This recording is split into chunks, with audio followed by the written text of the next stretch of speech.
The Afghan sun wasn't just hot, it was a physical weight, pressing down on the dusty forward operating base.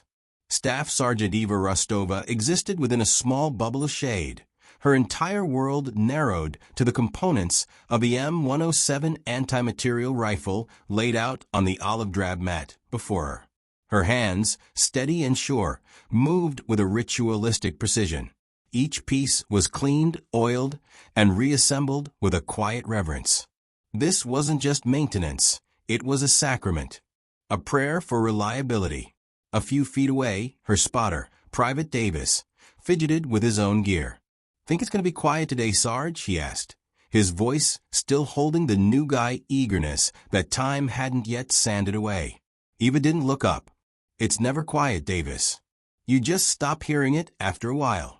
Her voice was low, calm, a stark contrast to the nervous energy radiating from a young soldier. She cycled the bolt of the M107. The solid clunking was a satisfying sound, a promise of power. That promise shattered less than a minute later.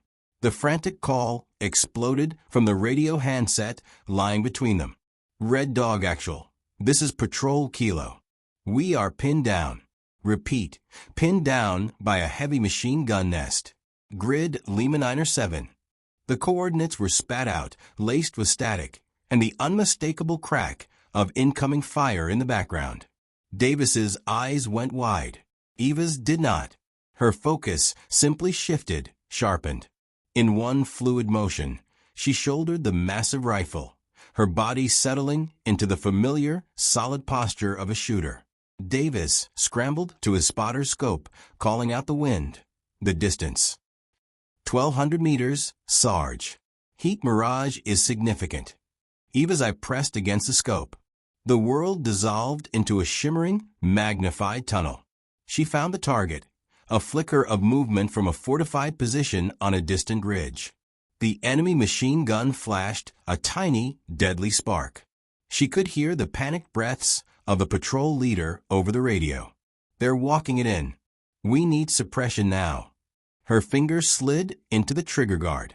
She took a slow, deep breath, exhaling half of it. Her body became still, a statue in the dust. The crosshairs settled. This was her purpose. This was the moment the ritual was for. She applied steady, increasing pressure to the trigger. The sound wasn't the earth-shattering roar she expected. It was a sickening, hollow click. The silence that followed was louder than any explosion. Davis stared at her, his face a mask of disbelief. "Sarge." Eva cycled the bolt manually. A live, unfired round ejected into the dirt. She loaded another. Same deliberate process. Same breath control. Same perfect sight picture. Click. A cold dread, entirely separate from the desert heat, trickled down her spine. This wasn't a simple misfire. This was a catastrophic jam. A failure deep within the weapon's heart. The radio screamed again. "They're repositioning. We have a man hit." The weight of the jammed rifle suddenly felt immense. A ton of useless metal. 426 confirmed eliminations. And the 427th would be the death of 10 good men because of a faulty piece of steel. She looked at Davis, and for the first time that day, her calm mask slipped, revealing the stark horror underneath. The mission and the men depending on her were seconds from dying. The sterile, air-conditioned air of the office felt like a different planet. 6 months ago, Staff Sergeant Eva Rostova sat perfectly still in a rigid chair, her dress uniform a stark contrast to the combat fatigue she lived in. A framed certificate on the wall behind the Navy psychologist's desk seemed to watch her. The man himself, Commander Evans, had a gentle voice that felt like a surgical instrument probing for cracks. "Your file is exceptional, Sergeant Rostova." "Truly," he began, his fingers steepled. 426 confirmed kills. The Army doesn't see numbers like that often. How have you been sleeping? Eva's gaze was fixed on a point just past his shoulder. "Adequately, sir." The answer was automatic, polished. It was the same answer she'd given the last time. A flicker of movement outside the window, a bird taking flight, triggered a sudden, unbidden image. Not of the bird, but of a dust cloud erupting beside a mud brick wall. A child's startled face, frozen in her memory. She blinked, and the clean office snapped back into focus. "Adequately," Commander Evans repeated, making a note on his tablet. "Any dreams? Nightmares?" "No, sir. Not that I recall." Another lie. The faces visited her most nights. Not as enemies, but as ghosts in the periphery, their features blurred by distance and time, but their presence a constant. Cold weight in the room. He asked about her childhood, about why she joined. This part was easier, almost a rehearsed script. "My father was a cop. My older brother joined the Marines after September 11th. It just felt like the right thing to do, sir." She didn't mention the burning need for order, for a clear line between right and wrong, a line that had become hopelessly blurred in the sands of Afghanistan. The psychologist leaned forward slightly, his tone softening. "Eva, may I call you Eva? The human mind isn't designed to compartmentalize this level of violence indefinitely. It finds a way to express the stress, sometimes as anger, sometimes as detachment, sometimes in physical ways." He was circling the truth, and she knew it. She could feel the weight of every one of those 426 lives in the quiet of the room. Each one a decision made in a split second. Each one a life taken to save others. But saving others didn't erase the act. The rifle was a tool, but her finger was on the trigger. Her mind calculated the wind. Her will held the crosshairs steady. "I understand the mission, sir. I am fit for duty." Her voice was flat, final. It was a wall she had built brick by brick over multiple tours. Commander Evans studied her for a long moment, his eyes kind but perceptive. He saw the perfect soldier sitting before him. He also saw the fortress she had become. He closed her file with a soft sigh. "Very well, Sergeant. You're cleared for duty. Your resilience is noted. But this," he tapped the file folder, "this isn't a conversation we're finished with. It's just paused." Eva stood, the movement crisp and precise. She rendered a sharp salute, which he returned. As she walked out of the cool, quiet office and into the bright hallway, the ghosts followed her. The door clicked shut behind her, but it didn't lock them in. They walked with her, a silent procession of the fallen, a burden she had sworn to carry alone. The psychologist's words echoed in her mind, not as a warning, but as a confirmation of her solitude. He could clear her for duty, but he could never understand the price of the peace she was tasked to keep.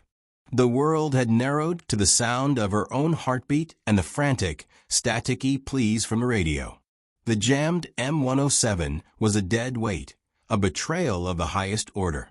Eva's mind raced through the immediate action drills, but her trained hands already knew the truth. This wasn't a quick fix. This was a catastrophic failure that required a full armorer's bench, not a dusty rock in the middle of a firefight. "Rostova. Status." The voice was a gravelly bark, cutting through the din. Master Sergeant Donovan was suddenly there, crouched low, his presence as solid and unshakable as the mountains surrounding them. Dirt smudged his face, and his eyes were hard chips of flint, but they held no panic, only a swift, calculating intensity.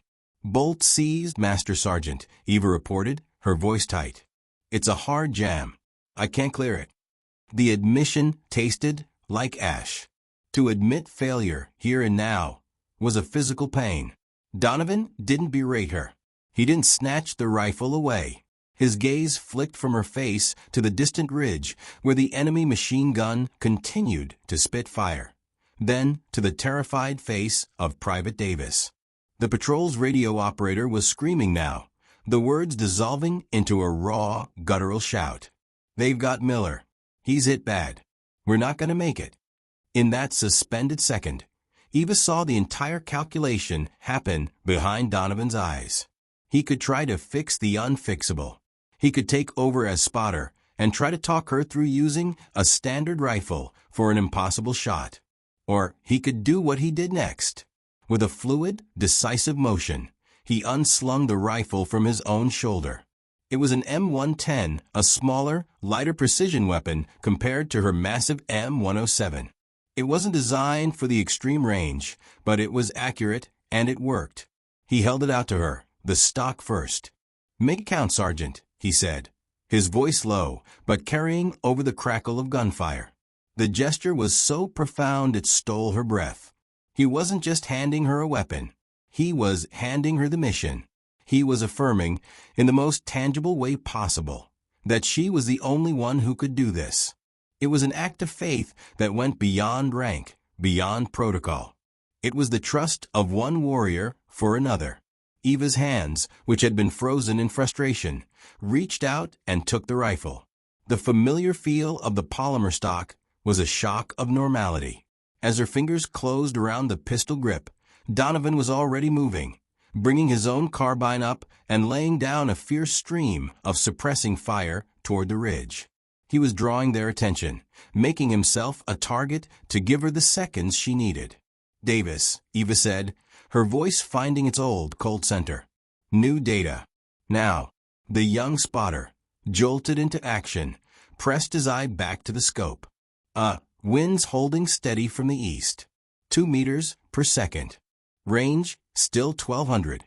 Mirage is bad, Sarge. Real bad. Eva settled the M110 into her shoulder. The world dissolved once more into the universe of the scope. The target was smaller, harder to see through the heat waves. It was an impossible shot. But Master Sergeant Donovan believed it was possible.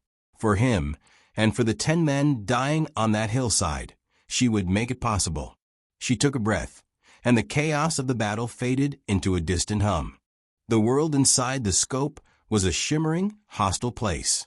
The heat rising from the Afghan earth distorted the image, making the distant machine gun nest waver like a mirage. At 1,200 meters, the margin for error was not just slim, it was virtually non-existent. The M110 felt foreign in her hands, lighter and less substantial than her powerful M107. It was like trading a sledgehammer for a scalpel. She had to recalibrate her entire being to this new instrument. Private Davis's voice was a steady, if nervous, stream in her ear. "Winds gusting, Sarge. Now 3 meters per second. Hold right 2 clicks." Eva's fingers, moving with unconscious precision, made the microscopic adjustment on the scope. The crosshairs drifted ever so slightly, then settled.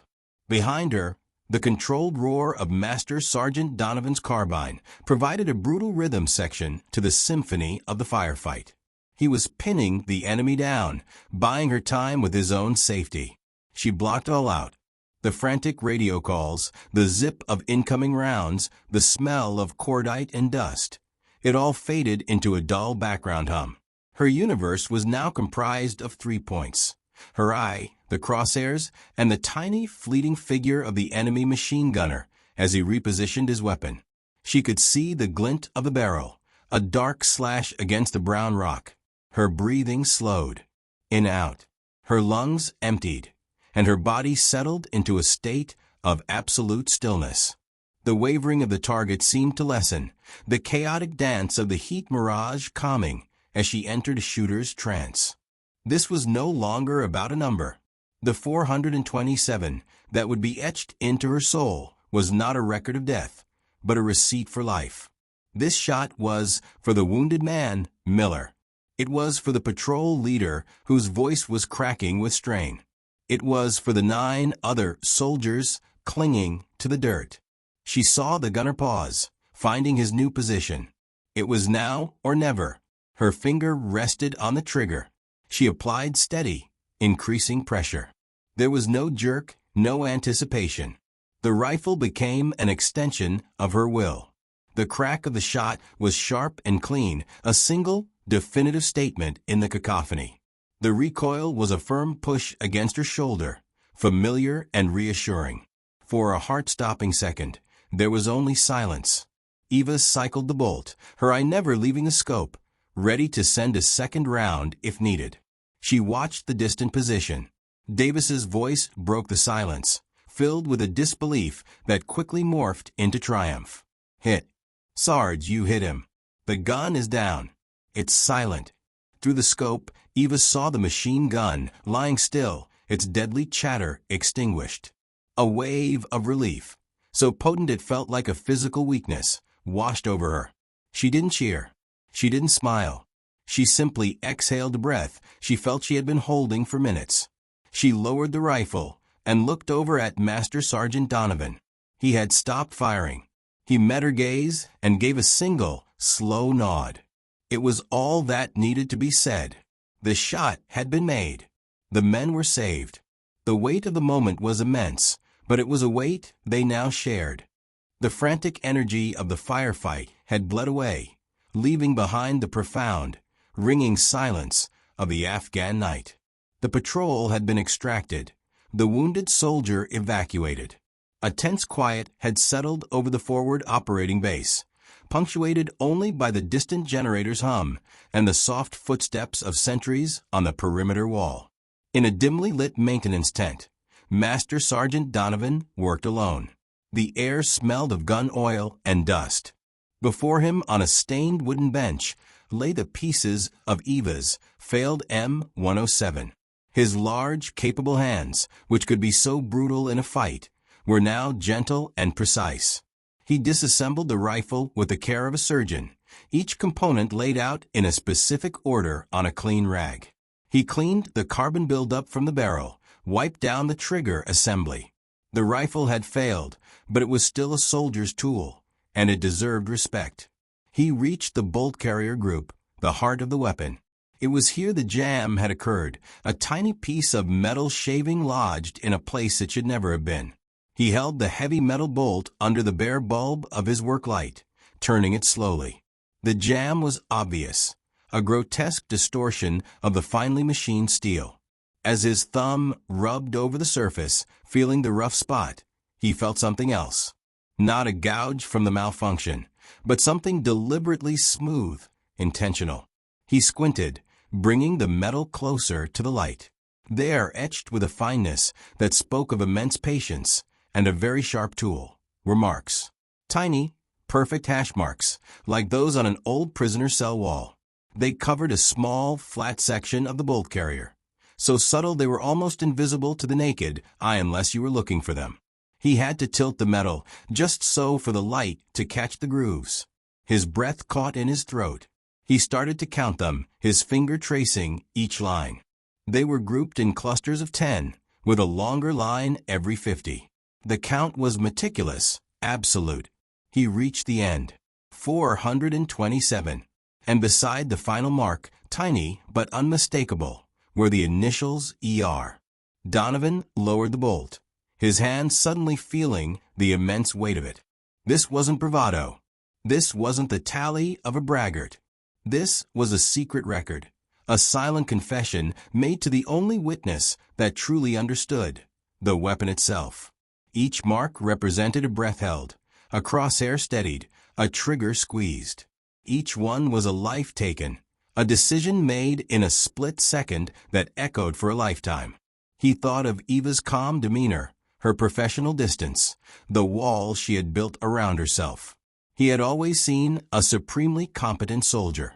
Now he saw the immense, solitary burden she carried etched into this piece of cold steel. This was her private memorial, her way of ensuring that none of the lives she had taken were ever forgotten. Even she was the only one who would ever remember. He stared at the etching for a long time, the hum of the generator the only sound in the quiet tent. The night air was cool now, a sharp contrast to the furnace-like heat of the day. Eva stood alone by a stack of sandbagged HESCO barriers, her back to the dim lights of the base. She was looking out into the impenetrable darkness of the valley, but she wasn't seeing the landscape. She was seeing the wavering image in the scope, feeling the gentle press of the trigger, hearing the single, clean report of the shot. The 427th mark. It already felt different from the others. It was tied not to a ghost, but to the sound of a patrol leader's voice cracking with relief over the radio.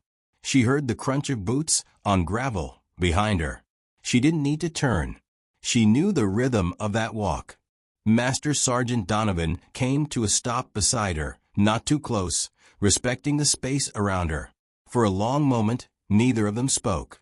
The silence was comfortable, a language they both understood. "Rifle's clean," he said finally, his voice a low rumble in the darkness. It was a metal shaving from the manufacturing process. A fluke. Nothing you could have done. Eva just nodded, her eyes still fixed on the void. "Thank you, Master Sergeant." He didn't reply immediately. She could feel him studying her profile. Then he moved. He didn't hand her the whole rifle. Instead, he held out a single component, the heavy bolt carrier group, cradled in his palm. The work light from the tent glinted off its oiled surface. "I found something," he said, his tone neutral, not accusing. Eva's blood ran cold. Her entire body went rigid. She forced herself to look down at what he was holding. The angle was perfect. The faint light caught the delicate grooves, illuminating the secret she had carried for years. The 427 hash marks and her initials were unmistakable. A wave of hot shame, followed by defensive anger, washed over her. This was her private sin, her burden. It was not for anyone else to see. "Master Sergeant, I can explain," she began, her voice tight, already building the walls higher. "Don't," he interrupted, his voice still quiet, but firm. He wasn't looking at the bolt. He was looking directly at her, his gaze steady in the dim light. "Just tell me why." The simple command, delivered without anger, disarmed her completely. The prepared excuses died in her throat. The defensive wall crumbled. She looked away, back into the darkness, her shoulders slumping slightly. The truth, when it came, was a raw whisper. "So I never forget." She took a shaky breath. "So I remember that every single one was a person, a life. I did my job. I do every one of them again to save our guys. But that doesn't make it nothing." Her voice broke on the last word. "I couldn't let them become nothing. Just a number in a file." Donovan listened, his face impassive. He didn't offer empty comfort. He didn't quote regulations. He simply absorbed her words, the confession she had never made to the psychologists, to her commanders, or even to herself in the light of day.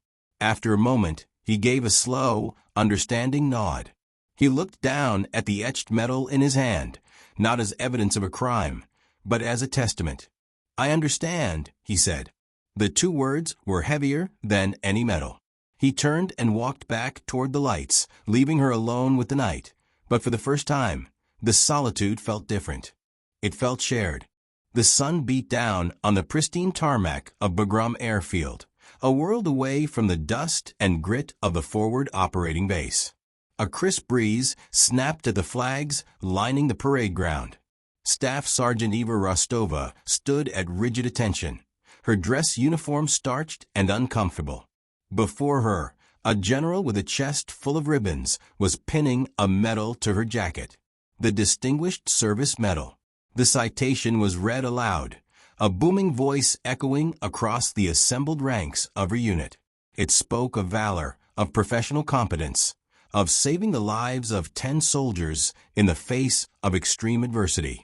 The words washed over her, feeling distant and hollow. The general's handshake was firm, his smile professional.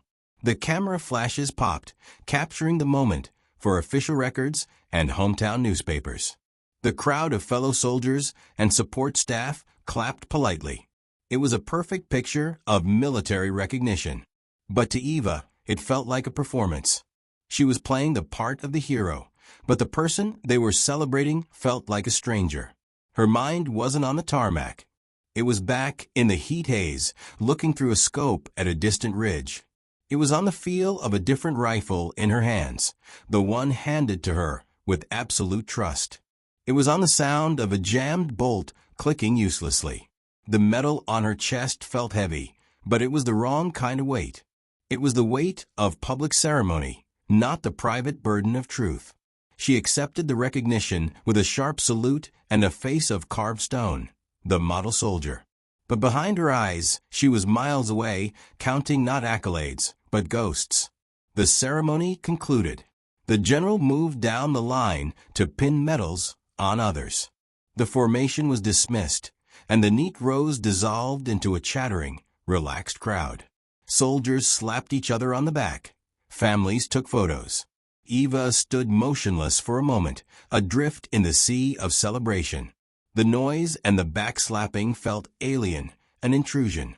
She had done her duty, but the cost of that duty was a solitude that this public spectacle could not penetrate. She began to walk away, heading for the quiet of the barracks, wanting only to be alone with her thoughts. The bright sun felt exposing. The cheers sounded empty. She had faced down enemy fire without flinching, but this recognition felt like the hardest part.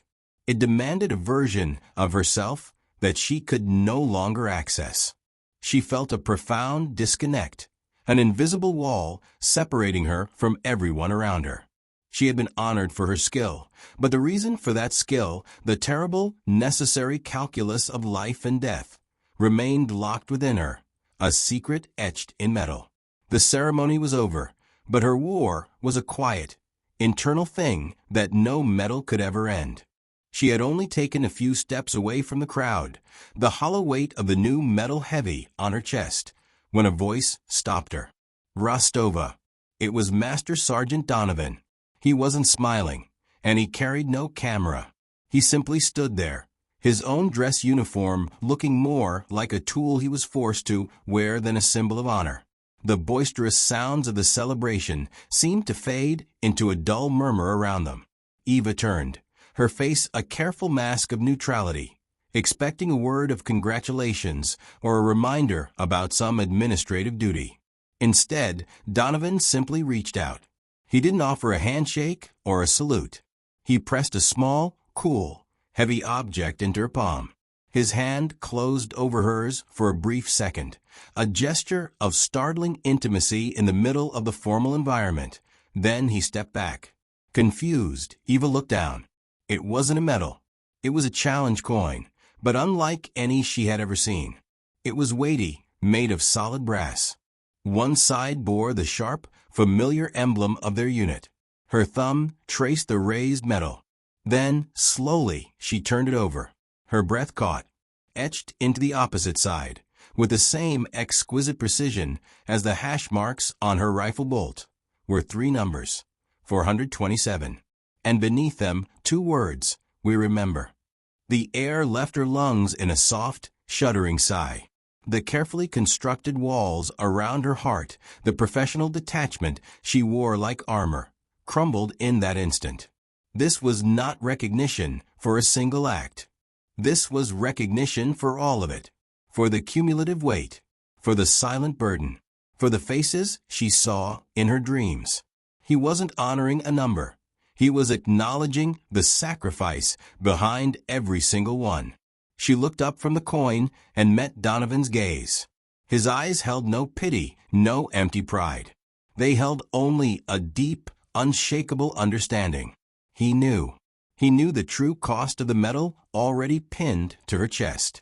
He knew the price of the peace she had helped to buy. And in knowing, he shared the burden. Eva's throat was tight. She couldn't speak. Words were inadequate, currency too cheap for this moment. Instead, she simply nodded. It was a slow, deliberate gesture that conveyed more than any speech ever could. Gratitude, respect, and the profound relief of being truly seen by another human being. A single tear escaped, tracing a clean path through the dust that always seemed to linger on her skin. It was not a tear of sadness, but of release. Donovan returned the nod, a mirror of her own silent communication.